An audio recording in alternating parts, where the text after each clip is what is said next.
वो निर्वाचन सभी का एक बार फिर से स्वागत है। तो आज हमारे साथ मौजूद है चौधरी पार्टी के बहुत ही जुर्म नेता श्री श्री 1001 करोड़ 1 और 8 बाबाओं के अलावा श्री छत्तीसगढ़ महाराज। आठ साले कान के अंदर कब से किए जा रहा है ये कोई डिबेट हुई, मुझे ये डिबेट करनी नहीं है। तुम मेरे मुद्दों से तो भटक रहे हो। देखिए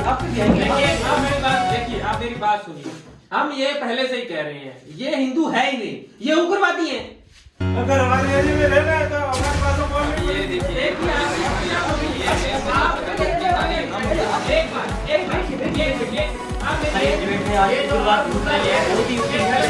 और लगता है सारे देश के मुद्दे तो हमें आज ही देखने को मिलेंगे और आगे देखने के लिए मिलेगा एक छोटा सा ब्रेक के बाद आप सभी का फिर से स्वागत है हमारे डिबेट के अंदर। और अभी हम जो हमारी चौधरी पार्टी है जो सत्ता के अंदर है तो उनसे कुछ करेंगे इस मूल मुद्दों पर सवाल जवाब। तो चलिए हम आपसे मिलवाते हैं चौधरी पार्टी के श्री वरिष्ठ नेता छक्केश्वर महाराज के साथ। तो महाराज जी, आपकी पार्टी इस समय जो है सत्ता के अंदर, तो हमसे आपसे कुछ सवाल जवाब करना चाहते हैं, कर सकते हैं? जी बिल्कुल ना चाहिए आपको।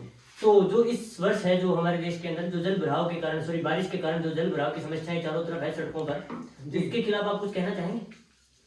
जी, जल भराव के ऊपर मेरा मानना है कि ये समस्या काफी बढ़ती जा रही है और जल भराव के कारण काफी लोगों का जो सामान भी लटक रहा है।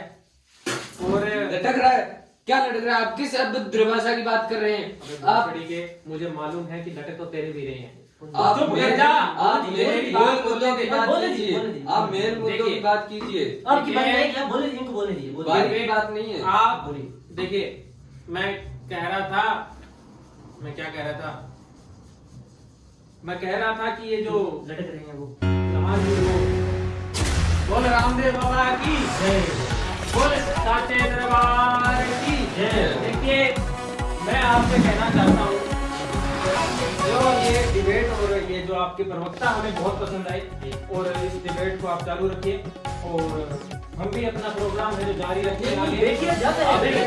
आप नहीं, अरे मेरे लोग कहाँ गए? अरे यहीं पे आप देखिए, जाते हैं। ये देखिए, मैं एक मिनट बोल भैरव बाबा की जय। देखिए, अरे 200 रुपये से पौवा ले रहा है तो। नमस्कार दोस्तों, जो हमारा डिबेट था वो समाप्त हो चुका है, ठीक है। और डिबेट हमने किया था जो देश के है जो आर्थिक है और जो कंडीशंस है जो मूल मुद्दे हैं उन पे डिबेट किया था हमने। जो चार पांच नेता आए थे हमारे साथ, तो उनमें से कुछ नेता तो ऐसे हैं जिनको अपने देश से कुछ पढ़ा ही नहीं है, ठीक है। और हमारे देश के अंदर बहुत सी ऐसे जो हालात चल रहे हैं जिनसे हमें देश को सुधारना चाहिए, पर इन नेताओं को उनकी कुछ नहीं पड़ी है, ठीक है। इनको सिर्फ अपना टाइम का पता है, अभी तो टाइम भी नहीं हुआ है, उनसे पहले इनको अपना जुगाड़ चाहिए। तो हमारे देश के अंदर जो अभी पीछे कुछ झालावाड़ के अंदर जो एक दुर्घटना हुई है, स्कूल दुर्घटना, तो उनसे किसी का ध्यान नहीं है। उन पर क्या होगा, जो उनके गार्जियन है उनको कुछ लाख 1.5 लाख रुपए दे दिया जाएगा और उनको शांत करा दिया जाएगा। पर जो हमारे राजस्थान के अंदर अभी जो स्कूलें हैं, कुछ ऐसी स्कूलें हैं जिनकी मरम्मत करवानी है, उनको कोई नहीं देगा, उन पे कोई खर्च नहीं करेगा। बट जो हादसा हो चुका है उस पर सभी ध्यान देंगे, उससे जाके वहां पे जाएंगे, कुछ भाषण देंगे और अपनी पॉपुलैरिटी बढ़ाएंगे। जो हमारे जो देश के अंदर जो सड़कें हैं वो कहीं पे भी जाके देख लीजिए, जो सड़कें हैं उनकी कार्य बहुत ही खराब चल रहा है, तो उनकी मरम्मत करवानी चाहिए, सरकार उन पे कोई ध्यान नहीं दे रही है, ठीक है। और जो तीसरा मुद्दा है वो है महंगाई का। महंगाई इतनी बढ़ती जा रही है तो जो आमदन है वो नहीं बढ़ रही है, जो है किसान भाइयों, और किसान भाइयों पर ले लीजिए, जो दिन ब दिन जो हत्याएं हो रही है किसान भाइयों की, जो फांसी ले रहे हैं, कुछ अपने खुद को जो नष्ट कर रहे हैं, जिनकी फसलें नष्ट हो रही है वो खुद को नष्ट करेंगे क्योंकि उनके पास कुछ बचा ही नहीं है करने के लिए।